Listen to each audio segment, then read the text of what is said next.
Live in সম্পর্কটাকে court পরিষ্কারভাবে বলছেন যে হ্যাঁ আপনারা লিভ ইন করতে পারেন, বাট এই ক্ষেত্রে যদি কেউ আক্রান্ত হন তাকে পুলিশ প্রোটেকশন দেব না।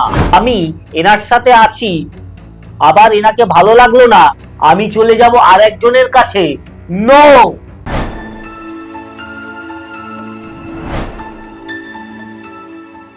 আইনের আলো অনুষ্ঠানে আপনাদের সবাইকে স্বাগত। আজকে আমাদের সঙ্গে আইনের আলো অনুষ্ঠানে অতিথি হিসেবে রয়েছেন কলকাতা হাইকোর্টের বিশিষ্ট আইনজীবী দেবরাজ মল্লিক। দেবরাজ মল্লিককে স্বাগত জানিয়েছি আমাদের আইনের আলো অনুষ্ঠানে। দেবরাজ, আজকে যে বিষয়টিতে যাব সেই বিষয়টি হচ্ছে লিভ ইন।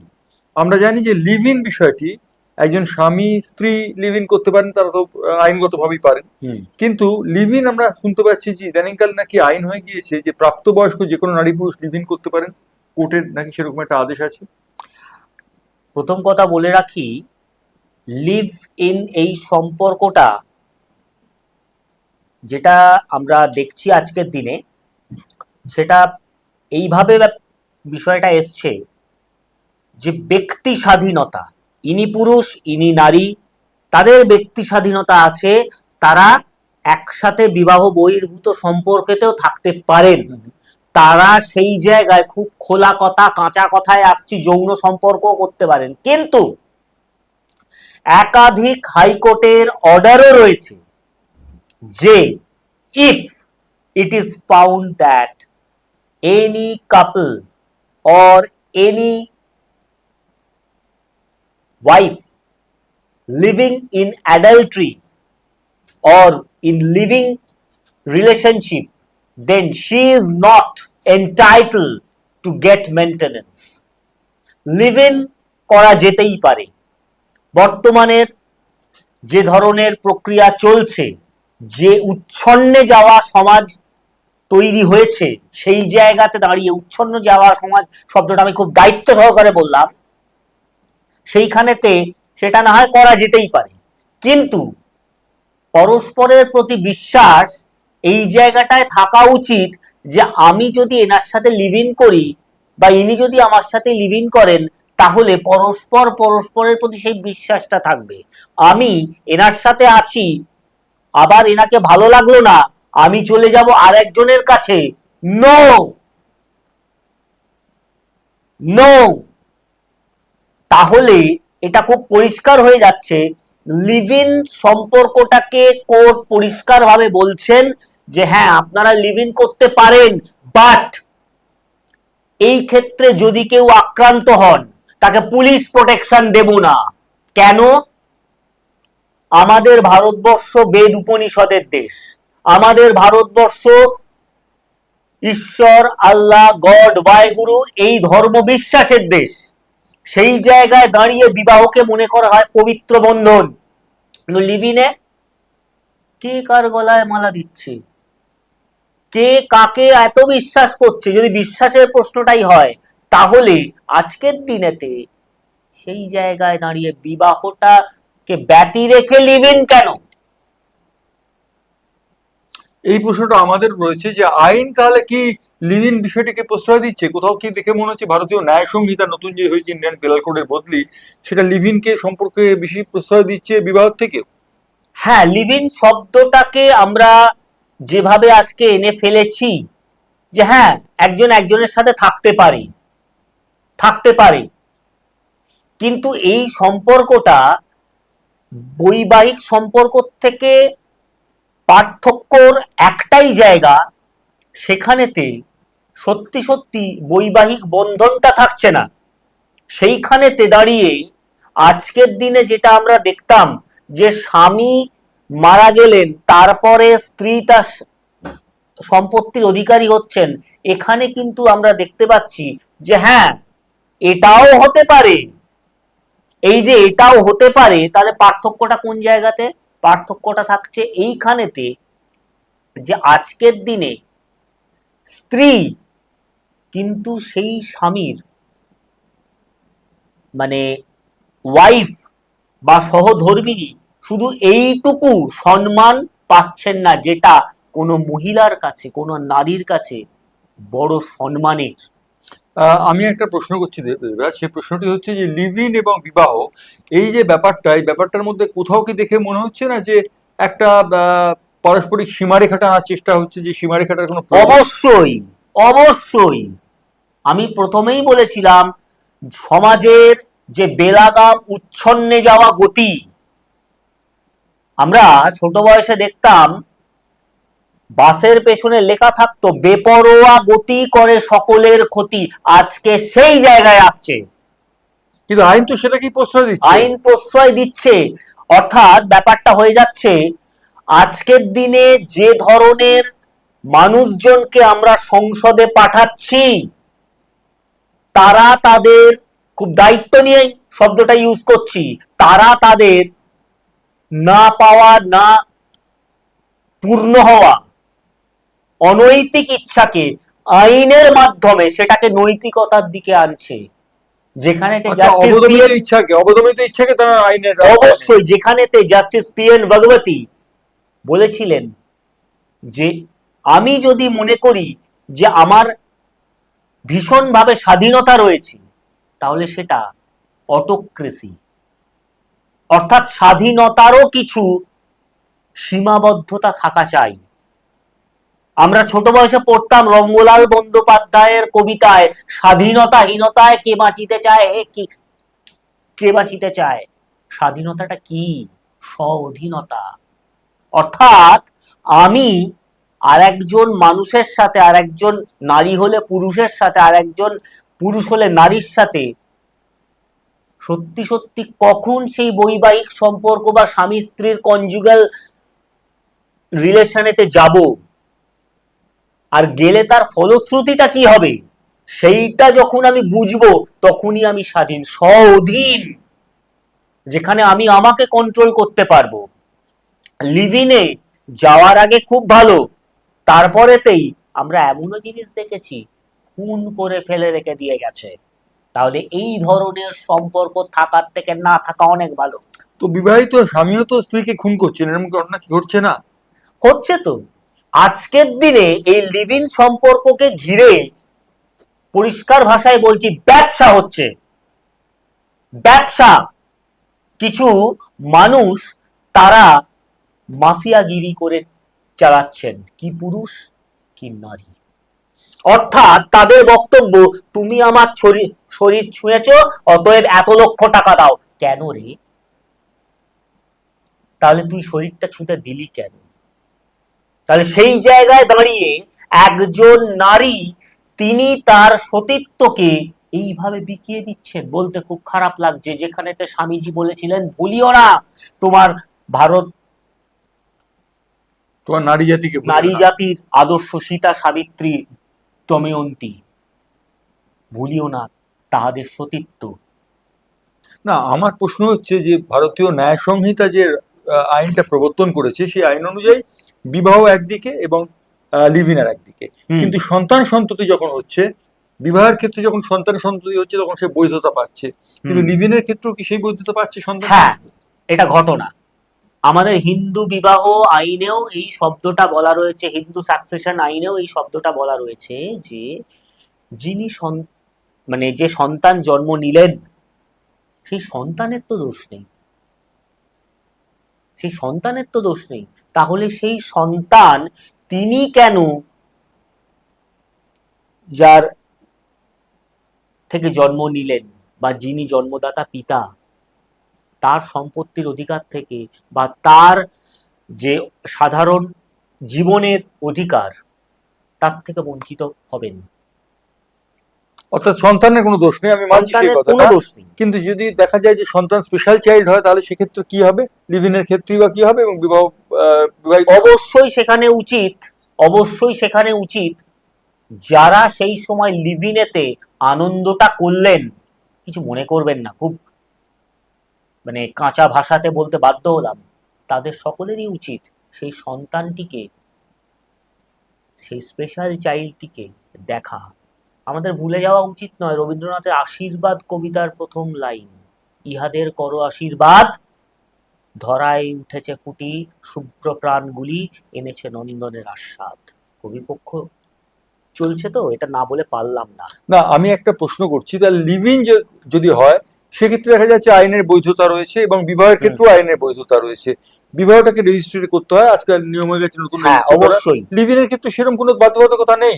একদমই নেই। লিভ ইন যদি রেজিস্ট্রেশন হয় আজকের দিনে, তাহলে লিভ ইন শব্দটার অর্থটা হচ্ছে আমি বউয়ের মতন থাকবো, আমি স্বামীর মতন থাকবো, কিন্তু আমি স্বামী না। স্বামীর অর্থাৎ মতন বাধ্যবাধকতা থাকবো, থাকবে না, বাধ্যবাধকতা থাকবে না। একটা সম্পর্ক, সেইটাতে যদি পরস্পরের বিশ্বাস, দায়িত্ব, কর্তব্য একসাথে হাতে হাত ধরে সেই বাধ্যবাধকতাটাকে না রাখতে পারি, যেটা রবীন্দ্রনাথ, আবার রবীন্দ্রনাথেতেই ফিরে আসছি, যেখানে রবীন্দ্রনাথ এই গানটিতে লিখেছিলেন, যে তরুণীখানি ভাসালে দুজনে আজিয়ে নবীন সংসারী, কান্ডারি করো তাহারে তাহার তিনিয়ে চিনিয়ে জিনিয়ে ভবেরও কান্ডারি। তো সেই জায়গায় দাঁড়িয়ে আজকে তো সেই জিনিসটা লিভিনের ক্ষেত্রে আমরা দেখতে পাই না, অধিকাংশ ক্ষেত্রে বিবাহের ক্ষেত্রেও পাই না। কিন্তু বিবাহ একটা পরিবারের সাথে পরিবারের বন্ধন, লিভ ইনের ক্ষেত্রে সেই বাধ্যবাধকতা নেই। সত্যি নেই, সত্যি নেই। তো এই সম্পর্কে ভারতীয় ন্যায় সংহিতা কি বলছে? ন্যায় সংহিতা কি বলছে যে লিভ ইন করো এবং যথেচ্ছ বিহার করো এবং যথেচ্ছ এই বিহার করে তারপর যে সন্তান সন্ততি হবে তার দায়িত্ব নিও না, এটাই কি ভারতীয় ন্যায় সংহিতা? না, ভারতীয় ন্যায় সংহিতাতে এইখানেতে খুব স্পষ্টভাবে বলা হচ্ছে, যদি কোনো মহিলা তার সম্মতি বিনা, তার সম্মতি বিনা কোনো পুরুষ মানুষ তার সাথে স্বামীর মতন আচরণ করেন, বা দেখা যাচ্ছে কোনো স্ত্রী, তার বয়স যদি 16 বছরের নিচে হয়, বা তার সাথে জোর করে, বা তাকে ভুল বুঝিয়ে, এইটা নিয়েও অনেক কথা উঠেছে, ভুল বুঝিয়ে শব্দটার কি মানে? তিনি যদি অ্যাডাল্ট হন তাহলে তাকে ভুল বোঝানো হবে কি করে? অর্থাৎ যেটা আমরা ধর্ষণের ধারাটিতে দেখেছিলাম, সেই ধারাটিকে আরো পরিমার্জন, শুধু বলবো না, আরো বাড়িয়ে দেয়া হলো পুরুষের বিপক্ষে। অর্থাৎ বিষয়টা হচ্ছে এইটা, এখানে এইটা বলা হচ্ছে যে লিভ ইন যদি তুমি করতে পারো তাহলে নিজের দায়িত্বে করো, আর যদি বিবাহ করো তাহলে সেটা পারস্পরিক দায়িত্ব। কিন্তু লিভ ইন যখন করতে আসে, তখন হয় কি, আমি তোমাকে ভালোবাসি, তুমি আমাকে ভালোবাসো, আমি তোমার হাত ছাড়বো না, তুমি আমার হাত ছাড়বে না, কিন্তু যেই একটা স্বার্থের সমস্যা হয়, অমনি সম্পর্কটা ভাঙে। লিভ ইনেতে বাধ্যবাধকতা থাকে না, কারণ আমরা যারা ভারতবাসী, আমরা এইটা শুনে বড় হয়েছি, এটা 7 বিবাহটা নাকি 7 জন্মের বন্ধন। কিন্তু লিভ ইনটা কত জন্মের ভাই?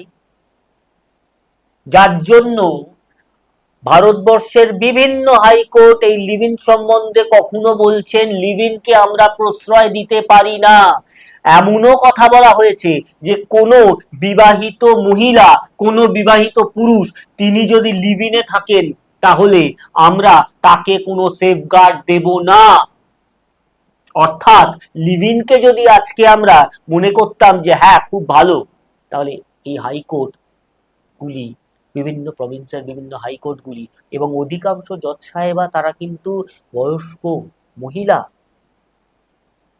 তারা অব্দি বলছেন যে এই রকম ঘটনা যদি হয় আমরা কিন্তু এটাকে প্রশ্রয় দেব না। এই অর্থাৎ অর্থাৎ ব্যাপারটা কি সোনার পাথর বাটির মধ্যে সোনা ছেড়ে দেবে? অবশ্যই যে খানিকটা দেখে মনে হচ্ছে যে আমি লিভ ইন করার অনুমতি দিলাম, আসলে সোনার পাথর বাটি তো আপনি একটু বেশি বলে ফেললেন। স্বামীজি যখন আমেরিকা থেকে শিকাগো জয় করে ফিরলেন, স্বামীজিকে কয়েকজন জিজ্ঞেস করেছিলেন ও দেশে কি দেখলেন। স্বামীজি উত্তর দিয়েছিলেন, আমরা কোহিনূরকে ন্যাকড়ায় মুড়ে রেখেছি, আর ওরা পাথরকে রাংতায় মুড়ে রেখেছে। পার্থক্যটা এটা। অর্থাৎ আইনের ঘেরাটোপ দিয়ে বিষয়টিকে একটা সৌজন্যমূলক ব্যাপার দেখানো হচ্ছে। সৌজন্যমূলক ব্যাপার দেখানো হচ্ছে তাদের জন্য যারা চেয়েছিল তাদের ছোট বয়সের কোনো ভুলকে তখন হয়তো তাদের বয়োজ্যেষ্ঠরা শাসন করেছিলেন, একবার ক্ষমতায় যাই এসেছেন তারা, এবার তারা ব্যক্তি স্বাধীনতার মাধ্যমে সেই অন্যায়টাকে প্রশ্রয় দিচ্ছেন।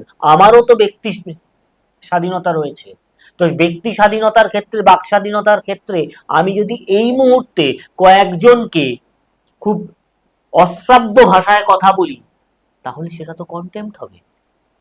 অর্থাৎ ব্যক্তি স্বাধীনতা কতটা, কতটুকু, স্বাধীনতা শব্দটা কি খায় না মাথায় দেয়। একটা গান আছে না, সম্ভবত লোপামুদ্রা মিত্র দিদির, স্বাধীনতা কি খায় না মাখে সেটা শুধু স্বাধীনতা জানি, ব্যাপারটা তাই হয়ে গেছে। এই যে স্বাধীনতা, এই স্বাধীনতা দেওয়া হয়েছে নারী পুরুষের ক্ষেত্রে, যে নারী পুরুষ ইচ্ছে করলে প্রাপ্তবয়স্ক হলে তারা লিভ ইন করতে পারে। বিবাহ আর লিভ ইনের মধ্যে তফাৎ আর মিলটা কোন জায়গায়? বিবাহ আর লিভিনের মধ্যে তফাৎ আর মিলটা একটা জায়গাতেই। বিবাহতেও সন্তানের জন্মের জন্য স্বামী স্ত্রী স্বাভাবিক সম্পর্ক হয়, দুটো পরিবারের মধ্যে মিল হয়, সেইখানেতে কোনো রকম কোনো, এক কথায় বলা যে ভোগ করার লালসাটা থাকে না। কিন্তু লিভিনে ভোগ করার লালসাটা ভীষণভাবে থাকে। আর এই যে বিষয়টি হচ্ছে কাস্টডি, ডিভোর্সের ক্ষেত্রেও কাস্টডির বিষয়টি ওঠে, সন্তানের কাস্টডি কার কাছে যাবে, স্বামী না স্ত্রীর কাছে, এবং লিভ ইনের ক্ষেত্রেও আজকাল উঠছে এই বিষয়টি। এই বিষয়টি থেকে তাহলে কিভাবে দেখা হবে? এখানে বলে রাখি, কাস্টাডির ক্ষেত্রে যদি দেখা যায় যে মা ভীষণভাবে অসংযত জীবনযাপন করছেন, তাহলে মায়ের কাছে কোর্ট প্রয়োজনে নাও রাখতে পারে। কিন্তু যদি দেখা যায় যে সন্তান খুবই ছোট, দুগ্ধপোষ্য শিশু,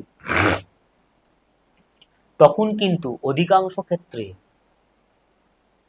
স্বামীর থেকে কাস্টাডি স্ত্রীর কাছে আসে। তবে আজকের দিনে বাবাদেরকেও কাস্টাডি দেয়া হচ্ছে, বাবাদেরকেও এটা বলতে দেয়া হচ্ছে কোর্টে, আমাকে আমার সন্তানকে দেখতে দিন। আমি একটি মামলাতে দেখেছিলাম, মা জানাননি যে তার সন্তান, মানে তাদের সন্তান মৃত, বাবা টাকা দিয়ে যাচ্ছেন। এবার বাবা স্কুলে গিয়ে যখন জানলেন, তখন দেখলেন তার সন্তান 3 মাস আগে মারা গেছে। কোভিডের ঘটনা, আমি নাম প্রকাশ করতে পারবো না। তো সেই জায়গায় দাঁড়িয়ে আজকের দিনে যদি কাস্টাডির কথা বলা যায়, এটা তো বিবাহের ক্ষেত্রে। আর যদি আমরা এই ক্ষেত্রে বলে রাখি, অবশ্যই মায়ের কাছে, অবশ্যই মায়ের কাছে। কেন মায়ের কাছে আমি বললাম, তার কারণ যদি আমরা মায়ের কাছে না রাখি, তাহলে মা যদি দেখা যায় যে কোনো ক্ষেত্রে তিনি একটা অনৈতিক কাজের সাথে যুক্ত হয়ে পড়লেন, তখন সেটা আলাদা, সাধারণত মায়ের কাছেই থাকে। লিভিনের ক্ষেত্রেও আশা করি একই জিনিস হওয়াটা উচিত। এই যে একই জিনিস হওয়াটা উচিত বলছো তুমি, আমি যদি একটা কথা বলি, যে ভারতীয় ন্যায় সংহিতা বা ভারতীয় আইন যে কথাটা বলছে, সেই আইনে বিবাহ এবং লিভ ইন দুটোর মধ্যে একটা ফ্যালাসি রয়ে গেছে। কোথাও একটা দেখে মনে হচ্ছে যেন হাস্যকর ব্যাপার হয়ে দাঁড়াচ্ছে ব্যাপারটা। হাস্যকর ব্যাপার তো আমরা আমাদের আচরণ দিয়ে করে যাচ্ছি। আইন জিনিসটা চৌকো না গোল, লাল না সবুজ, আইনটা আমাদের এক্সটার্নাল বিহেভিয়ারকে কন্ট্রোল করার একটা পদ্ধতি। তো সেই জায়গায় দাঁড়িয়ে আজকের দিনে যে সমাজটা চলে এসেছে, সেই সমাজের মধ্যে কতিপয় মানুষ বিবাহ বিষয়টাকে মানছেন, কতিপয় মানুষ মানছেন না, যার জন্য তাদের আচরণের জন্য বৈবাহিক পবিত্র সম্পর্কটাকে এই জায়গায় চলে আসতে হয়েছে। অর্থাৎ দেখা যাচ্ছে যে লিভ ইনের ক্ষেত্রে সন্তান জন্মানোর হয়ে সেই সন্তানের যেমন অধিকার থাকে, এবং সন্তানের তো কোনো দোষ নেই, এবং বিবাহের ক্ষেত্রেও সন্তানের কোনো দোষ নেই, সে হয়তো কোনো লালসা বা ইন্দ্রিয়ের শিকার, কিন্তু তার সঙ্গে এটাও কি বলা যায় না যে লিভ ইনের ক্ষেত্রে যে সন্তান হচ্ছে এবং বিবাহের ক্ষেত্রে যে সন্তান হচ্ছে তার সমান অধিকার? অবশ্যই, আমি তো বলছি তাদের তো দোষ নয়, তাদের তো দোষ সত্যি নেই। আমরা যখন বাবা মায়েরা কোনো সময়তে তাদের দুষ্টুমিটাকে কন্ট্রোল করতে পারি না, তখন হয়তো বলে ফেলি, কিন্তু এক্স্যাক্টলি তাদের তো দোষ নেই, সত্যি তো নেই। সেটা যদি মা নিজে থেকে বেরিয়ে যান, বা কোনো মহিলা নিজে থেকে সম্পর্ক থেকে বেরিয়ে যান, বা পুরুষ বা বাবা সম্পর্ক থেকে বেরিয়ে যান, তাতে তো তার তো দোষ হচ্ছে না। তার যে অধিকার, সে অধিকারটা সে পাচ্ছে। হ্যাঁ, এবারে চিহ্নিত করা দরকার, চিহ্নিত করা দরকার এরম যে ইনি তোমার সম্পর্কে বাবা ছিলেন বা আছেন, ইনি তোমার সম্পর্কে মা গর্ভধারিণী ছিলেন বা আছেন। এই চেনানোটা অনেকে করে না, বা সন্তান যখন বড় হয় তখন তার মনের মধ্যে ঘৃণা জন্মায়, ছি, কিন্তু তার অধিকারকে নিয়ে প্রশ্ন তোলা যায় না। আর একটা দক্ষ একজন আইনজীবী তুমি কলকাতা হাইকোর্টের, আমার প্রশ্ন তোমার কাছে যে লিভ ইন এবং বিয়ে এই দুটোর মধ্যে যে তফাৎটা রয়েছে, এই কোনটাকে তুমি সমর্থন করছো? অবশ্যই বিবাহ, অবশ্যই বিবাহ। আমি একটা মানে ছোট্ট ঘটনা বলি। আমরা কম বেশি সবাই উত্তম কুমার জয়া ভাদুরীর ওই ধন্যী মেয়ে সিনেমাটা দেখেছি। সেখানেতে যখন চিন্ময় বাবু তিনি বলছেন, যাকে ওই বেআইনি বলে ডাকা হচ্ছিল সেই সময়তে, কালীপদ দত্ত মহাশয়, তিনি বলছেন, দেখো এই মেয়েকে বাড়ি থেকে তাড়াতে হবে। চিন্ময় বাবু কি বললেন, ও কোনো ব্যাপার না, একটু টাকা পয়সা ঘুষ টুস দিলেই কটা সাক্ষী জোগাড় হয়ে যাবে। এবার তখন জয়া ভাদুরী দেবী একটা আঁশ বটি নিয়ে কি করলেন, বেশ তো ঘুষ দেবে বলছো, তা নারায়ণ শিলা আর অগ্নি ঠাকুরকে কি ঘুষ দেবে? এই কারণেই বিবাহকে আমি সমর্থন করি। Marriage is a legal prostitution, এই যে কথাটা কে বলেছে? কে বলেছে? তাহলে কি সে সেরাম ভাবে জন্মেছিল?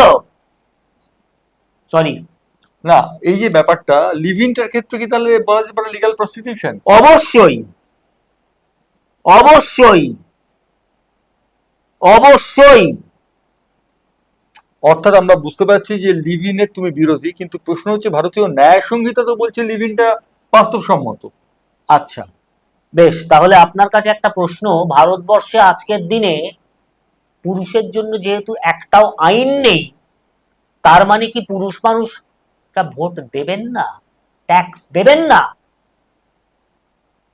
ভোটের সময় তো রাজনৈতিক সব দল, তাদের নেতারা একটু দেখবেন, একটু দেখবেন। হ্যাঁ, দেখবে, পুরুষের জন্য আইন করেননি কেন? জেনারেলাইজ, অর্থাৎ পুরুষের জন্য যেটা থাকবে সেটা জেনারেলাইজ, আর নারীর জন্য যেটা থাকবে সেটা স্পেশাল। আচ্ছা, স্পেশাল ট্রেনটা আগে যায় না রেগুলার ট্রেনটা আগে যায়? রেলওয়ে টাইম টেবিলটা কি বলে?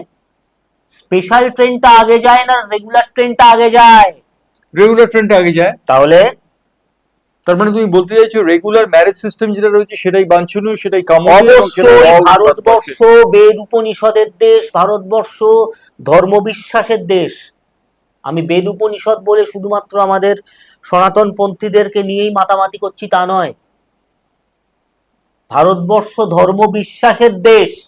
সেই জায়গায় এই অধার্মিকতা,